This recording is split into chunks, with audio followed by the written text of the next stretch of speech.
It has been a busy Wednesday so far, and that's why we're here for you. You're watching Philadelphia Eagles Now by Chat Sports. Chase Sr. here with you. Hope everybody out there is having a great day, and there's a lot to talk about here. Dallas Goedert, this news just in, is officially staying with the Philadelphia Eagles for the 2025 season, agreeing to a reworked contract. We're going to get to that. And then some news that a lot of people woke up to, depending on where you live, as we have people who watch this show from all over.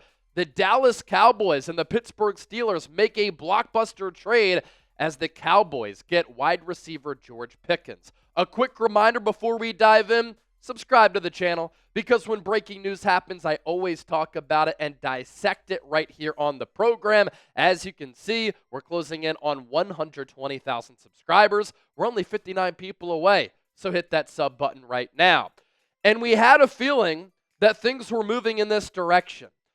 Really, after the NFL draft, it's like, okay, the Eagles went into the draft with the clear need at tight end. They could either trade Dallas Goedert and or draft a tight end.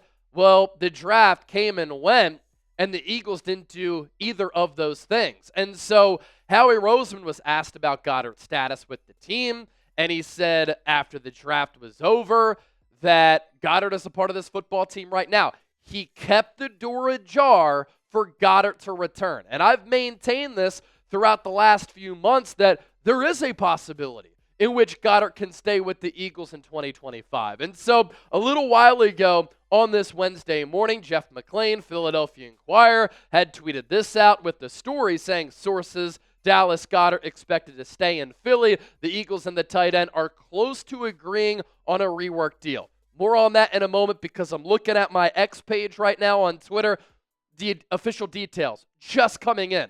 Mike Garafolo then with the follow-up tweet, and obviously McClain, the local angle, Garafolo, more of the national insight here, but he does have Philadelphia ties, and he's close to the organization. Used to work at 94 WIP back in the day, probably when it was 610 WIP. The real ones know. And he said the Eagles and tight end Dallas Goedert have agreed to a rework deal for this season, as Jeff McClain stated. The team had trade offers for Goedert during the draft. He was in the loop, decided to remain with the team, and selflessly restructured to try to run it back. And then another one from Garafolo. The Eagles had to allocate their money across the roster, so they entertained trade offers for Goedert, though they always kept the door open for his return. Coaches wanted him back.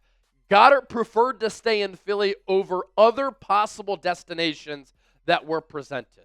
And, of course, this has been a crazy offseason for Goedert.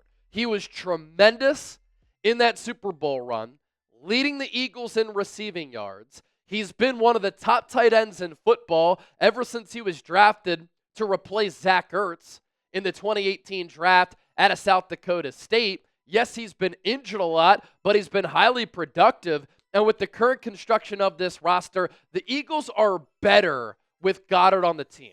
Great blocker in the run game for the likes of Saquon Barkley, Will Shipley, and Jalen Hurts.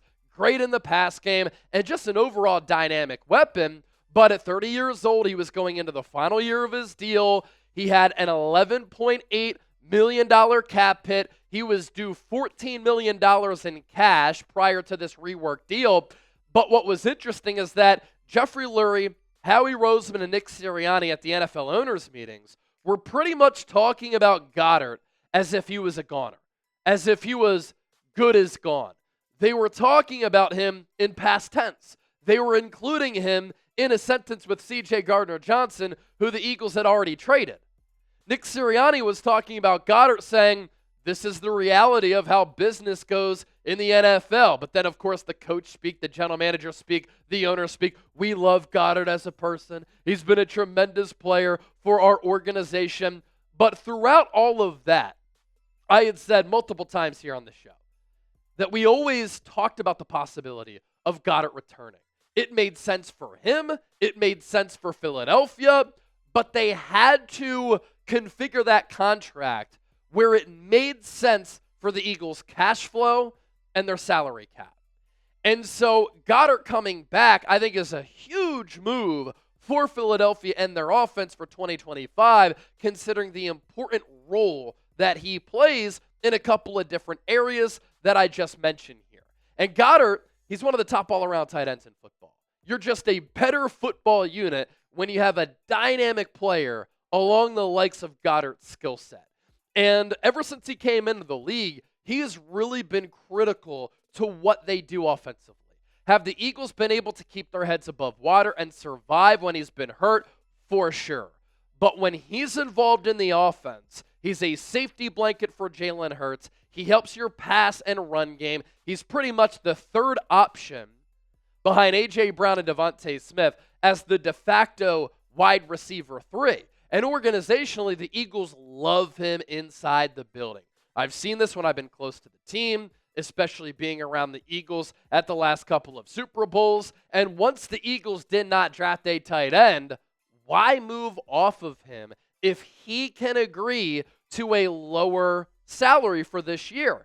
And speaking of that salary, this news just in from Field Yates of ESPN that Goedert was due $14 million in cash from the Eagles prior to this redone contract. His new deal is for $10 million in cash with the chance to earn $1 million more through incentives.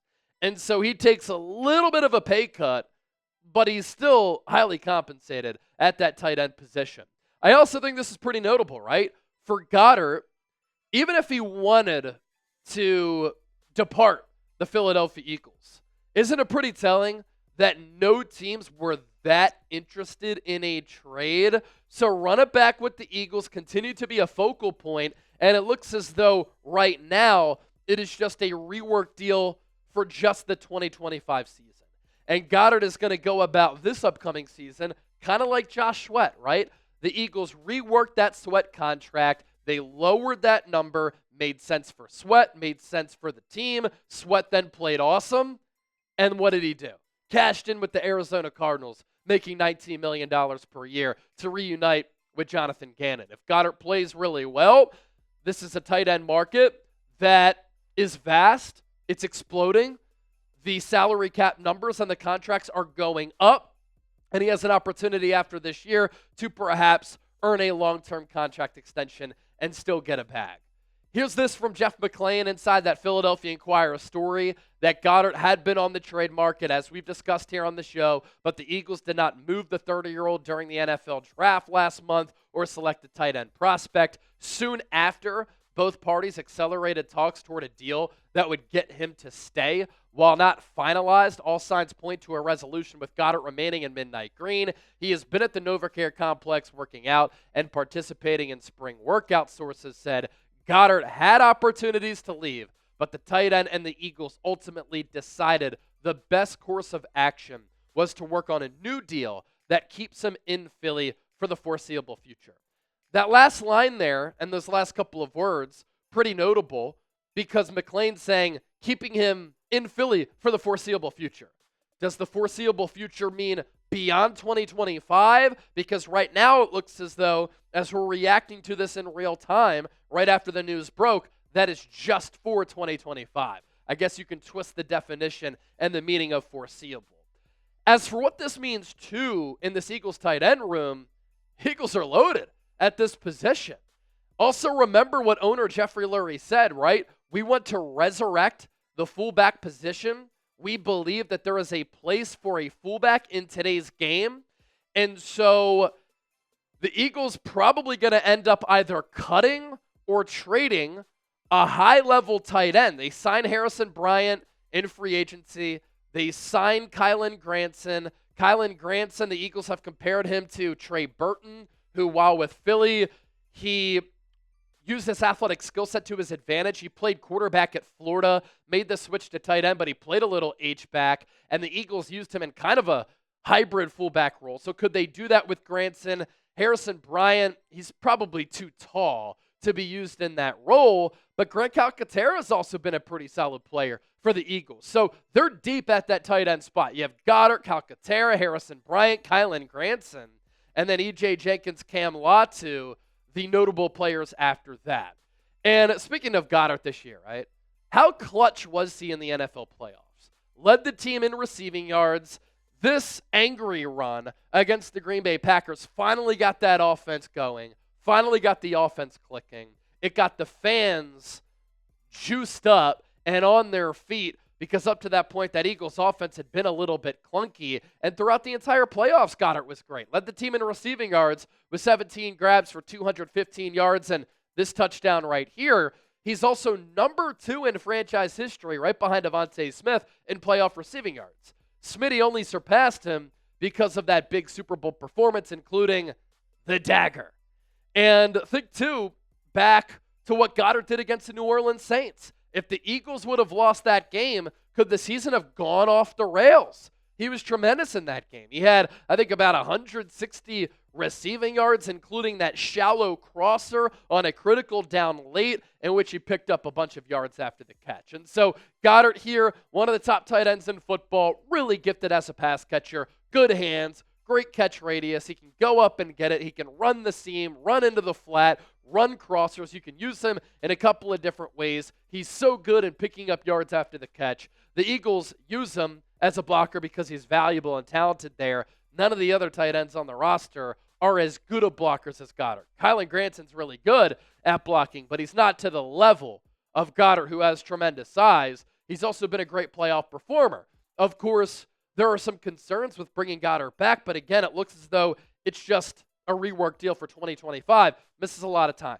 And at 30 years old, given the physicality in which he plays with at 6'5", 256, do the injuries continue to pop up? He's missed 15 games over the last 3 years, and this cap hit, the cash that he's due, it's going to go down from about $14 million to $10 million, which I think is a win-win for Goedert and Philadelphia. This past year, 42 catches, 496 yards, 2 touchdowns, that long of 61. That was the play against the New Orleans Saints, and he's just been an awesome player out of South Dakota State. And really my entire lifetime, we've been blessed for a very successful era of Eagles football under the ownership of Jeffrey Lurie since 2000, making it to all of these NFC championship games, all of these Super Bowls, winning 2 rings and 2 Lombardi trophies since 2017. The Eagles have always had great offensive lines, great defensive lines, and very talented tight ends. If you're pumped up that Dallas Goedert is staying with the Birds, I want you to hit that thumbs up icon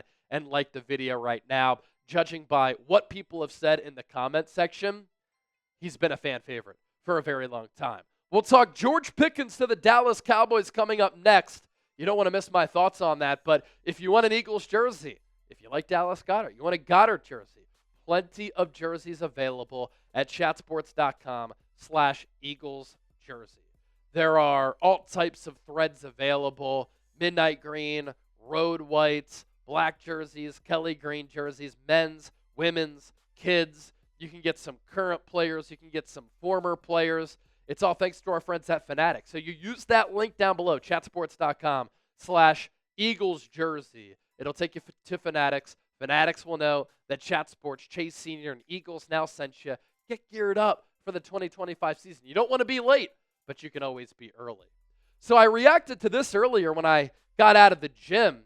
Breaking news this morning, inside the NFC East, inside the NFL, that the Dallas Cowboys have traded for Pittsburgh Steelers wide receiver George Pickens. I would classify this as a blockbuster move. Here are the trade details here. The Cowboys get Pickens and a 2026 6th-round pick, and then the Steelers, all they get is a 2026 third and a 2027 5th-round pick.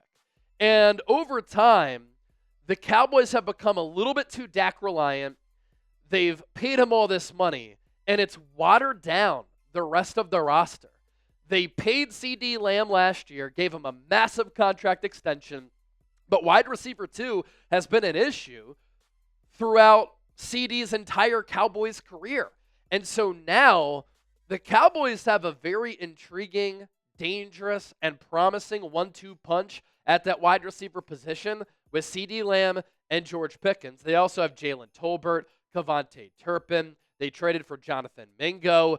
This really enhances that wide receiver room. Of note, Pickens is going into the final year of his contract. The Cowboys have to pay Micah Parsons. They already paid Dak. They paid CeeDee. Are they going to sign Pickens to a contract extension? And if they don't, he's on a lame duck year. Could be a prove-it year for the Georgia product to sometimes between the ears is a little bit wonky. You never know what he's going to say. You never know what he's going to do. He's been a little bit of a malcontent, but what you can't deny, the talent. Unbelievable size, really good ball skills. He has speed and physicality to his game. He's been highly productive as a player his first 3 years in the NFL since being a second-round pick despite having some pretty mediocre quarterback play. 52 catches for 801, 4 touchdowns in year one. In his sophomore season, 63 grabs, 1,100 yards, 18 yards per catch, 5 touchdowns, 2 drops. And then this past year, 59 catches, 900 yards, 3 touchdowns, and 6 drops. Probably would have had more than 1,000 yards with better quarterback play. He also missed a few games. And so the Cowboys have never shied away from making bold moves under Jerry Jones with players who have character concerns. It's fair to say that George Pickens has character concerns. We saw it at Georgia. There were rumblings about that coming out of Georgia. I'm willing to take a chance on that, especially if you have a locker room with a good foundation and a good structure. I wouldn't say the Cowboys have that because when things go awry and things go poorly with that organization, the pressure mounts and things can really snowball. But Dak Prescott is not a quarterback, as we've seen, who can really carry the squad. He was at his best on that rookie contract with an elite offensive line when Ezekiel Elliott was in his prime, with Amari Cooper balling out, good tight end, good wide receivers, and a good defense. Now he gets another weapon on the offensive side of the ball. Are there questions with the Cowboys defensively and along the offensive line? For sure. It's also telling to me that the Steelers just gave him away. Mike Tomlin has dealt with Antonio Brown. He's dealt with Le'Veon Bell. He dealt with Ben Roethlisberger when he was going through some issues in his career. Mike Tomlin is the ultimate player's coach. He's willing to deal with a lot. He will give you a lot of leeway, and players love him for that. So to me, it's telling the Steelers are like, we traded for DK Metcalf. We could have had DK Metcalf and George Pickens, but we don't want to deal with Pickens any longer. So we're going to trade him away. And the best draft pick that we get is a third-round pick. It's also telling that the Steelers wanted no parts of paying George Pickens a contract extension.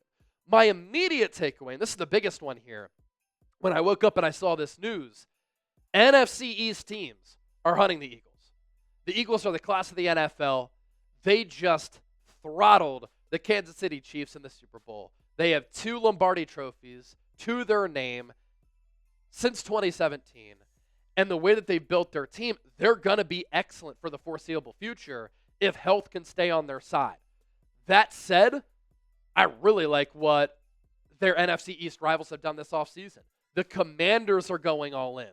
They've drastically improved, and they added to their roster coming off a surprise trip to the NFC Championship game. The Dallas Cowboys make a splashy move like this. They've improved their offense if George Pickens can stay on the straight and narrow path. And the New York Giants, I really like what they've done this offseason, especially killing it in the NFL draft. Abdul Carter, my number 1 player in the draft, they traded back into the first round for Jackson Dart. Jury is out on him, but he's a developmental player behind Russell Wilson, who's really just mediocre, and Jameis Winston. But they got Cam Skadaboo, they got Darius Alexander. They did a hell of a job. Marcus Bow out of Purdue. And so these teams inside the NFC East are hunting the Eagles. They're trying to track them down. And this division is going to be hyper competitive in 2025. And on top of that, the Eagles have a very difficult schedule. So to repeat as division champs, to repeat as Super Bowl champs, the Eagles have their work cut out for them. And this division, the NFL, is celebrating this because their ratings are going to be bonkers as far as the TV ratings, because there's a lot of hype, and I think all of these teams inside the division have a chance at winning the NFC East, and they're all very solid to the Eagles being very elite. Be sure to give me a follow on X and Instagram. I reacted to the Pickens trade a little bit earlier, reacted to the Goedert news prior to recording this video, so on top of all of the content that I give you right here on YouTube, I'm always talking birds on social media as well.